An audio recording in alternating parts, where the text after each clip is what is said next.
Hi guys, the sun is setting over Warwick and today I'm leaving. 4 months of stories, laughter, and awkward encounters are behind me. But a new chapter awaits, a new job in Brisbane, new adventures, and endless possibilities. Join me as I pack, say goodbye, and drive toward what's next. This is not just a vlog, this is my journey. So, life in Warwick, paano ko ba sasabihin? Medyo weird, medyo chill, pero sobrang memorable. Small town vibes kaagad pagdating mo dito. Minsan, alam mo, parang everyone knows everyone. And I mean everyone. Yung feeling mo kung bibili ka ng bread sa grocery, alam na ni lahat ng kwento mo bago ka magsalita. Work life, iba rin. I was in a small kitchen. Medyo challenging pero super rewarding. Every day may bagong tao, may bagong dish, at syempre maraming mistakes. Like yung time na nasunog ko yung toast habang nag-chefing. Oops! Pero yun ang part ng experience, di ba? Parang life lesson in every meal. People here, quirky pero sweet. May mga neighbors na sobrang curious about you. One time, I was walking sa park, may nagtanong, "Are you new here?" Ako, "Yes." And they started giving me the whole history ng town. Parang instant tour guide. And sometimes, parang community feels kahit na maliit na town, my sense of belonging. The little adventures I'll never forget. Weekend drives around Warwick, discovering small cafes, tiny shops, and yes, even awkward encounters sa local events. Like yung time na sinubukan namin ang local na festival food and let's just say, not all food experiments are successful. And honestly, kahit na small town, I learned so much. Life slows down here. Parang you notice things you don't usually see in city. The trees, the quiet streets, the sunsets, it's calming, reflective. Sometimes I just walk around thinking about life, work, and future plans. Sobrang bittersweet talaga. So yeah, Warwick life, weird, funny, sometimes awkward, but full of memories. And now, saying goodbye is hard, pero I know it's just the beginning of a new chapter. Brisbane, here we come! Alam nyo, if there's one thing Warwick gave me, it's not just memories, but lessons na sobrang personal, sobrang tumatak sa puso ko. Minsan kasi akala natin big city lang yung may impact sa buhay natin. Pero sa totoo lang, small towns teach you the biggest lessons. Una, patience. Dito sa Warwick, life is slow, walang rush, walang masyadong traffic, walang fast service. Like that cafe na lagi late mag-serve, at first nakakainis. Pero after a while, natutunan ko, sometimes it's okay to wait. In life, not everything comes fast. Hindi laging instant success. Hindi laging mabilis yung progress. Sometimes, you just have to breathe, wait, and trust the timing. Another thing is being grateful for small things. Dito, simple lang ang buhay. A simple from a stranger, a quiet walk sa park, a $2 discount sa grocery. Lahat ng maliit na bagay, big deal. Sa city kasi, sanay tayo na everything is bigger, louder, faster. Pero dito sa Warwick, na-realize ko joy can come from the tiniest things. And honestly, when it start appreciating the small things, ang gaan ng life. Another thing is resilience. Sa kitchen ko dito, grabe ang challenges. Small team, long hours, minsan kulang sa gamit, pero you make it work. Na-realize ko, hindi lahat ng situation perfect, pero if you give your best, you will survive, you will learn, and you will grow. This made me stronger, not just as a chef, but as a person, na kahit anong struggles, kaya mong lampasan basta may determination ka. Isa pa, community matters. Even if I'm just a stranger here, may mga tao na tumulong, nag-welcome, or even just smiled at me. It taught me na kahit saan ka mapunta, building small connections make life lighter.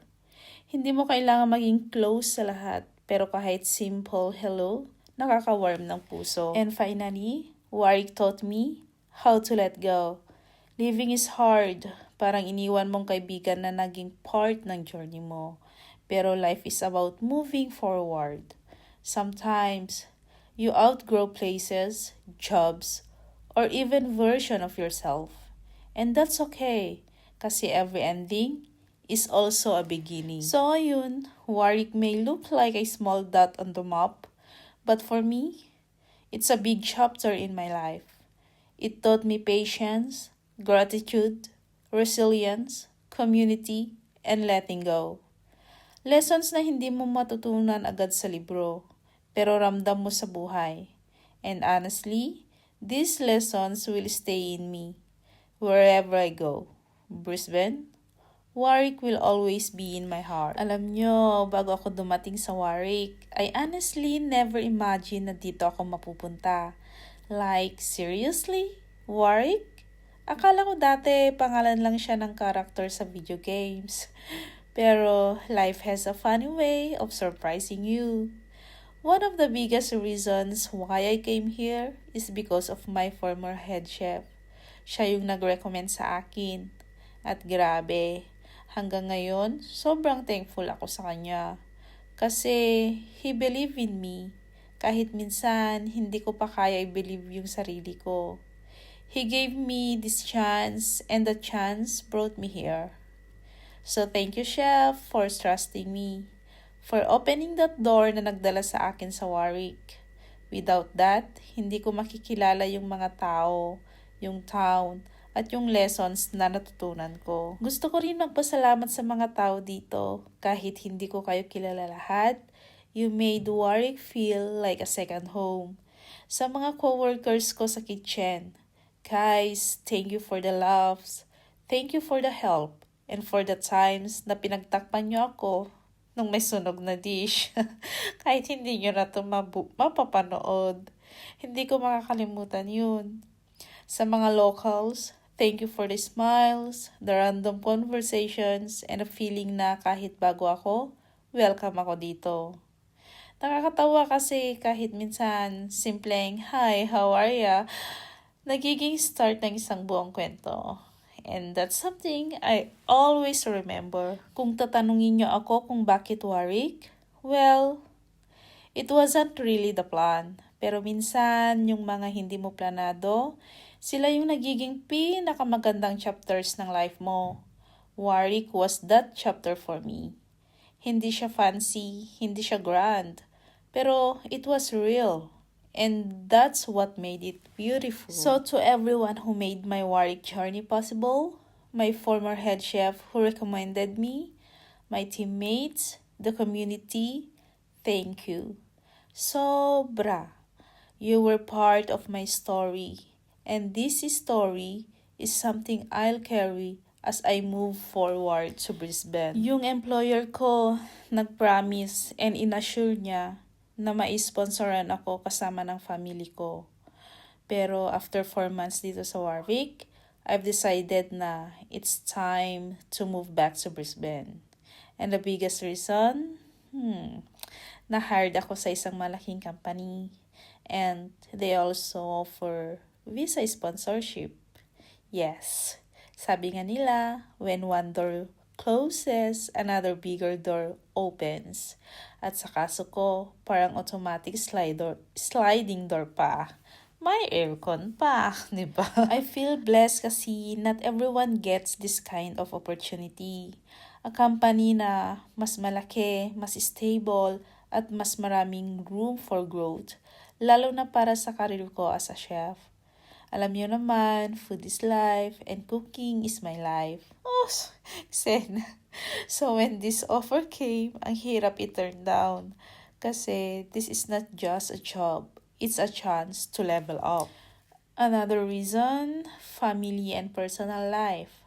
Brisbane has more opportunities, not just for me, pero para na rin sa future namin ng asawa ko.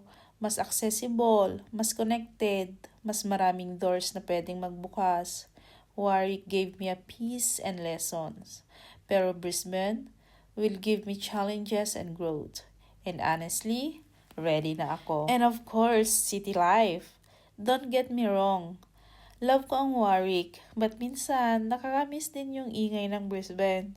Yung maraming kainan, yung hindi ka naliligaw sa sobrang dami ng kangaroo sa paligid. At yung feeling na hindi ka kilala ng lahat ng tao sa supermarket. So ayun, I'm moving back to Brisbane kasi this is where my new chapter begins. A new job, a bigger company, more challenges, and hopefully more stories to share with you sa vlog na to. Excited na ako, kinakabahan din, pero that's life.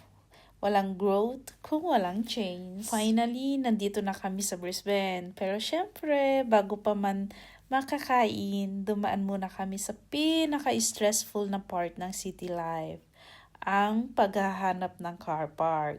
Alam niyo yung feeling na gutom ka na, tapos paikot-ikot ka pa ng 5, 10, 15 minutes. Parang treasure hunt, pero ang premyo, parking slot lang. Lord, kahit parallel parking, tatanggapin ko na.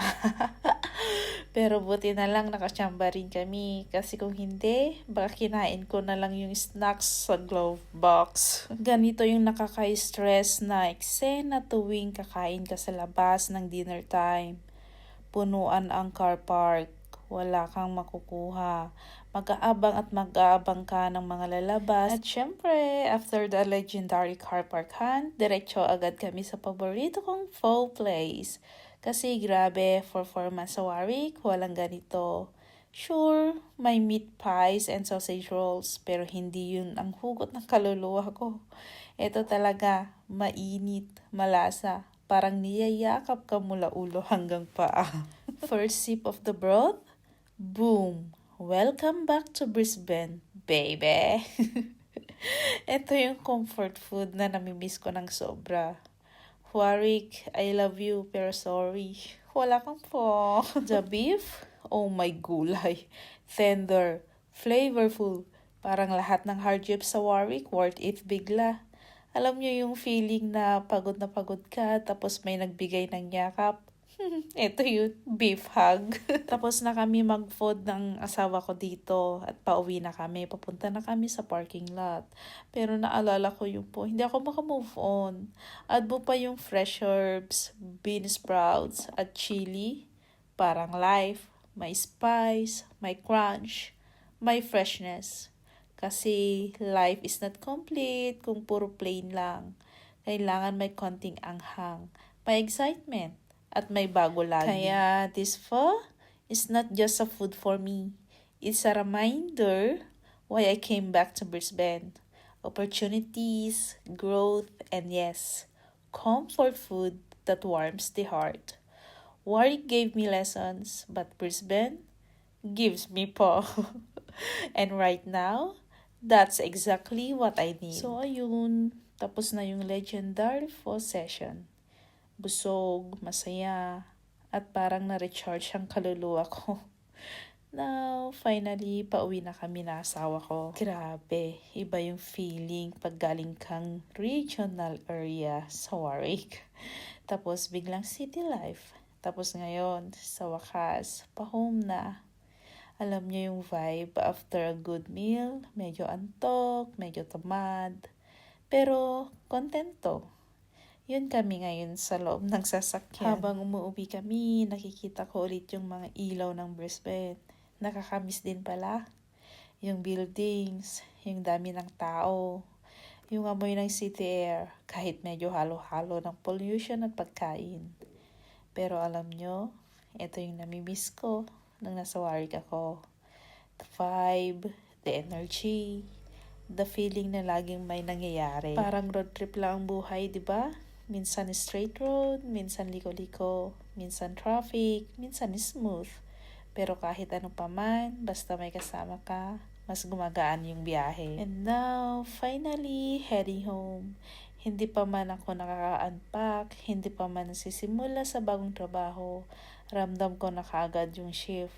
from Warwick's quiet night to Brisbane's busy streets, and then to our own little home. Kaya guys, reminder lang, home is not just where you sleep. Home is where you feel safe, where you feel at peace, at kung sino ang kasama mo sa journey. Right now, pauwi kami ng asawa ko, and that's all that matters. So habang nag-drive si Mr., ako naman mag-e-end ng vlog. Guys, thank you for joining me sa buong trip na ito. From Warwick Life, the road trip, the car park, Hunger Games, and the food therapy. And now, finally, the drive home. Next chapter starts soon, pero tonight, simple lang muna. Uwi muna, pahinga muna. Bukas ulit ang laban. Good night, guys. See you sa next vlog.